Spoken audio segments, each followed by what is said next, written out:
Good morning. Viewers have informed me that Sunday's episode seemed super rambly. Well, do not let it be said that I don't take criticism and respond to it. I'm Rebecca Farnum, and this is Ramblings with Rebecca, and today I'm going to read verbatim the introduction to my thesis. You asked for it. Global News Incorporated, 15th July 2014, last updated at 15:13. Peru sues UK. President Ollanta Humala of Peru has accused the United Kingdom, along with the Netherlands and the United States, of eating our water in breach of international water trade and human rights law. The three commercial powers have been the top importers of Peruvian asparagus for over a decade. Now, Peru seeks reparation for what it sees as pressured trade relations. The Peruvian government is pursuing a three-pronged legal approach: international water law. The 1997 Convention on the Law of Non-Navigational Uses of International Watercourses holds that transboundary water resources should be shared according to equitable and reasonable use, further stating that states should do no harm in their use of shared resources. Peruvian lawyers are seeking to argue that the 1997 Watercourses Convention should apply not only to surface and groundwater supplies that directly cross borders, but also the virtual water that crosses borders through trade. Virtual water refers to the water embodied in goods through their processing. It is often used in reference to agricultural produce, the water used for irrigation, the water present in the soil, and the water necessary for packaging and transport can all be considered part of the product itself. In order to grow asparagus for export year-round, Peruvian corporations unsustainably exploit local aquifers for irrigation. Local smallholder farmers and indigenous communities have found traditional water resources dried up. The Peruvian government holds that the price for this water has not been accounted for in export prices, and that consumers in the Netherlands, UK, and US are essentially eating Peru's water without paying for it.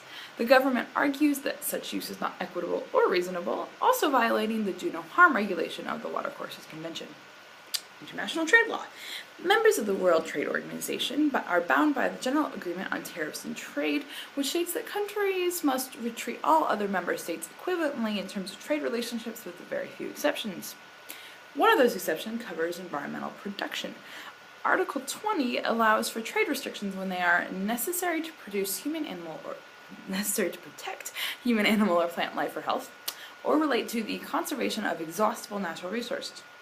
The Peruvian government seeks to demonstrate that asparagus production exhausts local aquifers at great harm to human, animal, and plant life in the region. As such, they argue that trade restrictions are necessary and allowable. International human rights law. In addition to state-based and trade law, state-based water and trade law, the Peruvian government is appealing to human rights law to aid its case. The United Nations declared water a human right in 2010. Peru is arguing that consumers in the Netherlands, UK, and US, already surrounded by ample water resources, are infringing upon Peruvians' right to water by purchasing asparagus at prices that do not adequately address the water loss. ... The above news story is entirely fictional and entirely improbable for a number of reasons. The 1997 Watercourses Convention was not intended to apply to virtual water flows. Since international law relies on voluntary state compliance, this agreement could not be used to punish a state, even if the logic is parallel and sound. Exceptions in the GATT are meant to allow for import restrictions from specific countries, not exports. Countries are not required to export anything. While the human right to water is recognized, very little is in place to guarantee the actualization of this or any other right. It is incredibly unlikely that importing countries and consumers would be held responsible for agricultural practices taking place within Peru. Indeed, it is more likely in today's legal regime that Peru would be able to challenge a UK decision to stop importing Peruvian asparagus than that Peru realistically could seek recompense from the UK for doing so. But the reality is that Peruvian asparagus production is draining aquifers, and locals in the arid mountains where asparagus is grown are feeling water stressed, and that the already water-rich residents of the UK are gaining access to asparagus all year round. And there are very few options open to local Peruvians for combating this.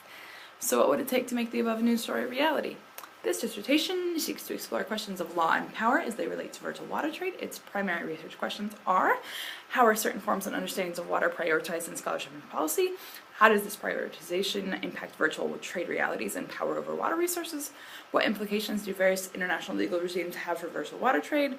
Might an international legal regime be shaped to redress misplaced water priorities and trade injustices? What would such a regime look like? And it goes on a little bit, but we're pretty much at 5 minutes and you get the gist. See, there you go. The thesis is being written.